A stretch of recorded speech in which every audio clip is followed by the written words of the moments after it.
Shalom, family. So I wanted to come and bless y'all with the Most High just dropped on me to talk about. I was supposed to actually talk about it earlier, but with the babies and stuff, it was just timing. But I'm just grateful to still do it. I want to still be obedient and just come before y'all and give y'all what He showed me, and it's actually uh, He revealed and gave me the truth of something that that came up probably about a year or so ago. So I'm gonna start and I'm gonna read this proverb. It's Proverbs 27:2. It says, "Let another man praise you, and not your own mouth; a stranger, and not your own lips." So I read this, like I said, about a year ago, and I remember having a conversation with a family member, and it just being told to me that you know how people say, I'm gonna pat my own self on the back. And it's like, no, you're not supposed to do that. You say it right here in the word and whatnot. So it's like, no, we supposed to let others, do this. And at the time, I didn't have the proper understanding for what this was saying. I thought it was okay to, just let others praise you. You run away with the praise. But as I was talking to my sister, one of my sisters today, Abba revealed to me the truth in this. See, I have a habit of when somebody gives me praise on something, I'll be like, it wasn't me. That's all. I'll be, yeah. And as I was talking to my sister, I said, you know what? I, Lord just was showing me that this was designed like this.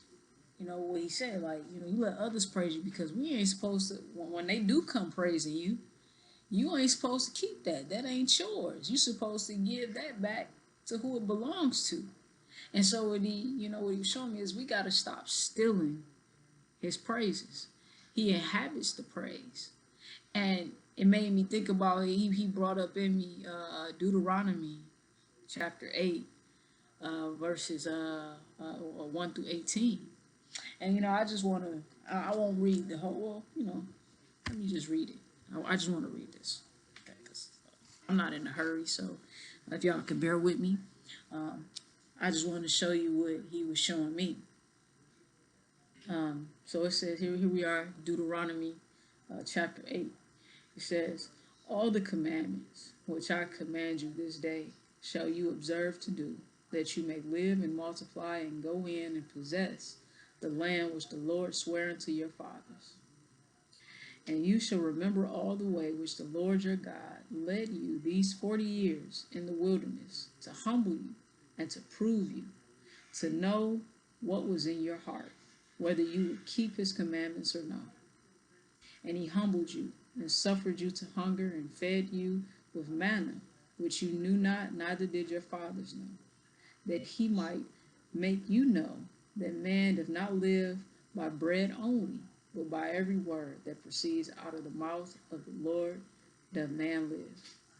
Your raiment waxed not old upon you, neither did your foot swell these 40 years. You shall also consider in your heart that as a man chastens his son, so the Lord your God chastens you. Therefore, you shall keep the commandments of the Lord your God, to walk in his ways and to fear him. For the Lord your God brings you into a good land, a land of brooks of water, of fountains and depths that spring out of valleys and hills, a land of wheat and barley and vines and fig trees and pomegranates, a land of oil, olive, and honey, a land wherein you shall eat bread without scarceness. You shall not lack anything in it. A land whose stones are iron, and out of whose hills you may dig brass. When you have eaten and are full, then you shall bless the Lord your God for the good land which he hath given you. I'm going to read that one more time because this is where I'm going with it. When you have eaten and are full, Then you shall bless the Lord your God for the good land which he have given you.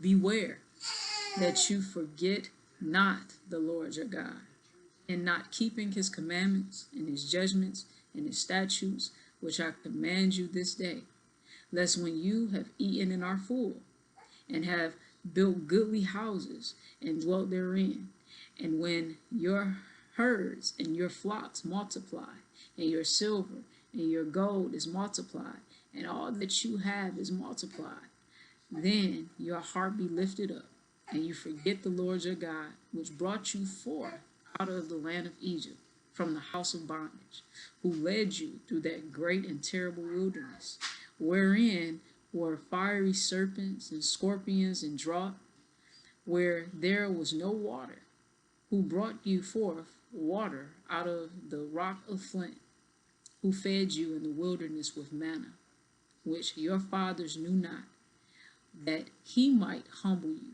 and that he might prove you to do you good at your latter end. And you say in your heart, my power and the might of my hand have gotten me this wealth. But you shall remember the Lord your God, for it is he that gives you power to get wealth, that he may establish his covenant, which he sware unto your fathers, as it is this day.